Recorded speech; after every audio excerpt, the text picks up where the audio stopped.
my channel. If you're new here, thank you for stopping by. My name is Tiffany and I've been chronicling my health / fitness / weight loss journey. So if that's something that interests you, go ahead and hit the subscribe button so you don't miss any more of my journey.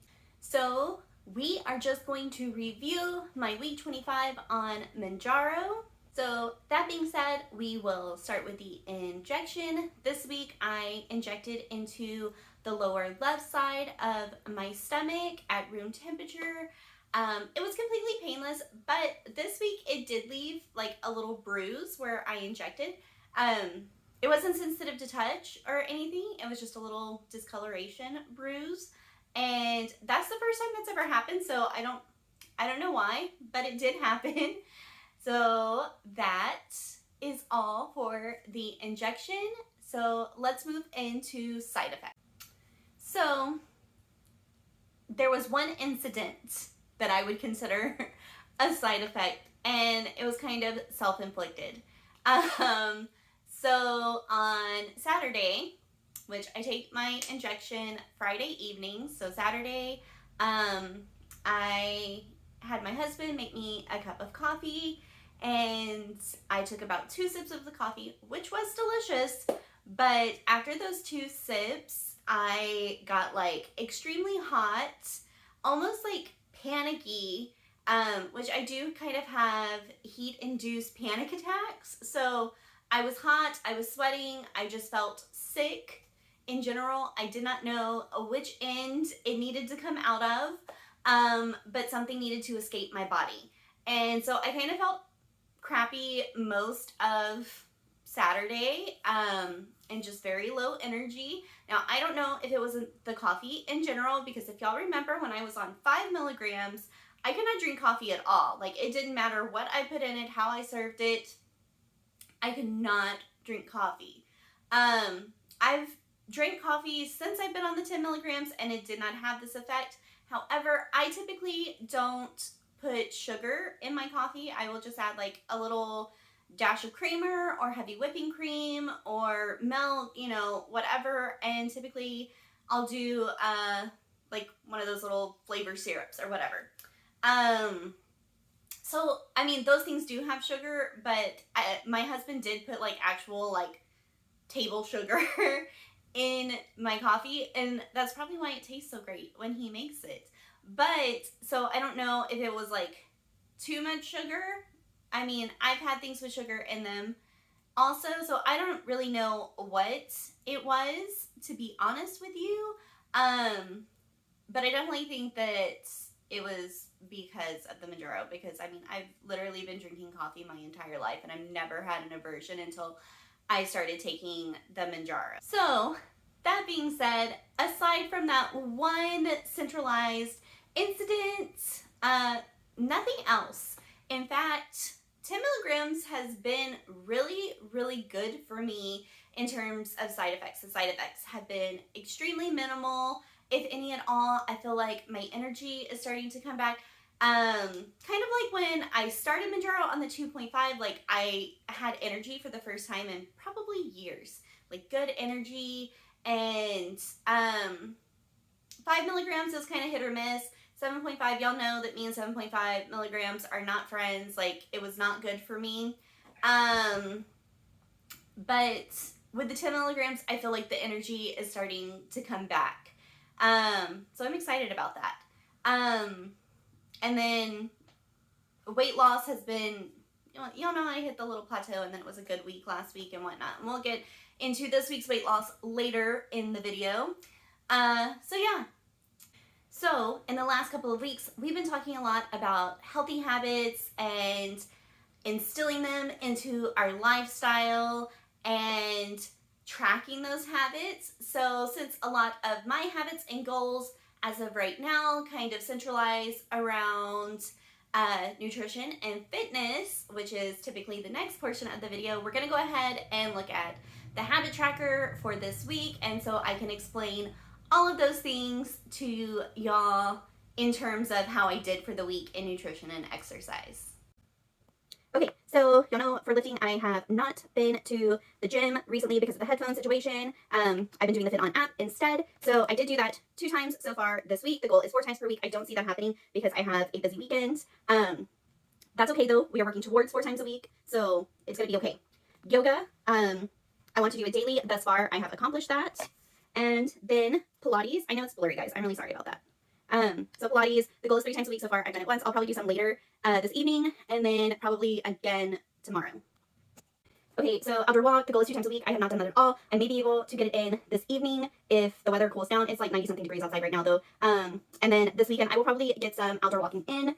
So that's the goal. And then cardio, I have 2 times a week. I've already hit my 2 times a week, one of which was actually really fun. I jumped on the trampoline with my kiddos, and I mean, that was amazing. So I consider that cardio because, y'all, my heart rate was up. I was sweating, lots of movement. And then we have calories. There we go. I will get the hang of the focusing and whatnot, guys. I swear. Anyways, so calories, y'all know I've been putting a down arrow if I'm underneath 1,500. The goal is 1,500 to 1,600. Color in the box if I hit between 1,500 and 1,600. And then should I go over, I will put an up arrow. So thus far, I have done that. I've actually been between 1,400 and 1,600 calories every day so far this week. And that's really the goal. So I'm happy with that. Protein, I set my goal for 130 as far as in my FitnessPal app. I would like to get no less than 120 grams. I've been under that almost every day this week, but I am still hitting over 100 grams. So we're working on it. Water, I've been hitting my 8 cups daily.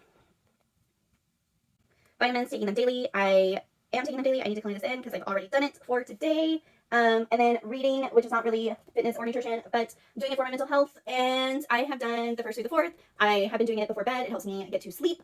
So all in all, I think it's been a good week. So all in all, I think it was a pretty good week as far as my habits.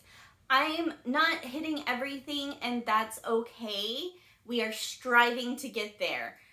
So hopefully by the end of the month, I will be hitting those consistently. And exciting, my headphones did come in yesterday. I don't see myself making it to the gym this weekend. Like I said, I have a busy weekend planned, but hopefully for next week, I can get myself back into the gym. That is the goal. The headphones are here, so there is literally no excuse for me not to be in the gym next week. And also, I mean, that was kind of a part of like the outdoor walking too. I like to have my headphones in and listen to music when I am walking. Walking is not my most favorite thing to do. It's easier for me to do it like outside as opposed to like a treadmill. But it's still just not my favorite thing to do. So I definitely need the music to kind of keep me going, keep the pace up and whatnot. So I will hopefully be doing more of that this weekend and next week as well. So y'all hold me accountable on that. Don't let me slide. Whew, y'all. Had to put the hair up. It is hot today, and I was getting hot with my hair down. I'm like sweating. So yeah, it's not cute, but I'm not hot anymore. All right, so let's move into weight loss. This week I weighed in at 162.8 pounds. So that was an 0.8 of a pound loss for the week. That put me at 32 pounds total loss since November 11th of last year. And y'all, I did not expect a big loss this week. In fact, I was kind of surprised that there was any loss after last week and it being a bigger loss at like, what was it, like 4.2, 4.5 pounds, something along those lines. Anyways, so I'm super happy with 0.8 of a pound for this week. I think that that's fine. I think, you know, it's kind of leveling out again. So yeah, that's good. And then I did lose 1/2 inch. I lost 1/4 inch from my waist and 1/4 inch from my glutes. So that put me at 39 3/4 inches total loss. And as far as non-scale victories this week, I did mention earlier when we were talking about cardio that I jumped on the trampoline with my kids. And y'all, we're considering this a non-scale victory because, number one, a couple of months I would not have been able to do that because my joints literally would not have let me. Like, my knees and my ankles would not have been down for the jumping on the trampoline. So not only that, but I wasn't completely winded the entire time. Like, yes, it was tiring, but I'm probably, I don't want to say too old to jump on a trampoline, because I don't want to think that I'm ever too old to do anything. Like, that's the kind of life I want to live. I want to be 90 and jumping on a trampoline. Will that happen? I don't know, but that's the goal for life, is to be active my entire life. So I wasn't completely winded. I did, like, it was tiring, but that's fine.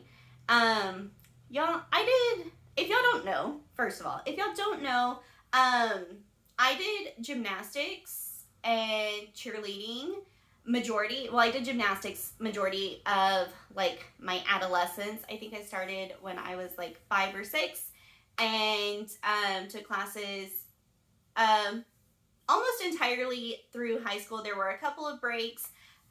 In middle school, I was a cheerleader.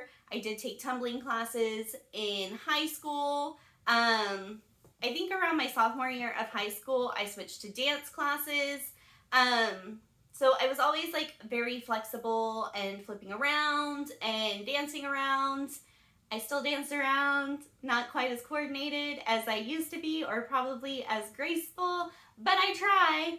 And anyways, so my kids like to challenge me. So we were on the trampoline, and my littlest does gymnastics, and she wanted help doing a handstand. And so I was like, well, let me just show you. And why that thought even came to my mind, I don't know. But y'all, I did a handstand on the trampoline. I actually did a couple of handstands on the trampoline. Could I do it, like, on the floor? Probably not. But I did it on the trampoline. I haven't done a handstand anywhere in probably years. I did cartwheels, and I did, like, a pretty awesome toe touch, if I do say so myself. Like, my legs were, like, up here, y'all. Again, could I do it on the ground? Probably not, because landing on a solid surface, my knees would probably not like me very much. But eventually. But that kind of, like, re-sparked my passion. And so now I'm like, ooh, like, I really want to get flexible again, which has kind of always been on my list of goals, but it was kind of pushed further back of, like, well, I need to lose all the weight, and then I can work on flexibility. But now I'm like, no, like, I've lost these 30-something pounds, and I can do this. I can start working on the flexibility. So those are not goals that I'm gonna track, but they are kind of things that I'm working on in the back of my mind. So that is there. All right, and lastly, I just wanted to give y'all an update on my doctor situation. I let y'all know last week that my PCP, who I absolutely adore and has been phenomenal for my journey, is unfortunately leaving the practice. And so I have to establish care with someone else. And I was really worried about, am I going to be able to get an appointment soon enough to get another refill? Am I going to have to lapse in medication? It left a lot to the unknown, and I do not like the unknown. But I do have some good news. I have made an appointment with a new provider. She is within the same practice. She had really great reviews. So I'm hoping that will go well, that the vibe is right, and we can continue on, fixing all my issues, continue on this health journey. But my Mounjaro would run out prior to this person's first available appointment. So I went ahead and emailed my current PCP. She only has a couple days left within the practice. And so I was like, hey, I have scheduled my appointment, and unfortunately my Mounjaro is going to run out prior to then. Can you go ahead and write me a refill? And so she was like, yes, of course I can. Let me go ahead and send that over. But kind of interesting, or at least I thought that it was interesting, especially for those of you who are on the 7.5 milligrams and have been dealing with the nationwide shortage for what seems like, months now. So when she sent the prescription over, she actually sent it over for 7.5, and literally within an hour of me like emailing back and forth with her, I'm getting a call from the pharmacy, and they're like, hey, we have your Mounjaro 7.5 ready for pickup. And I was like, well, that's not right, because I need 10 milligrams. So I thought that was crazy, though, that they were able to fill the 7.5 like pretty much instantly. So maybe there's a light at the end of the tunnel for those of you who are on 7.5 and have been struggling with that shortage. I did get my stuff fixed on my end. So the 10 milligram, I got my 10 milligram prescription sent in, unfortunately, because I picked up a 10 milligrams, I think 2 weeks ago.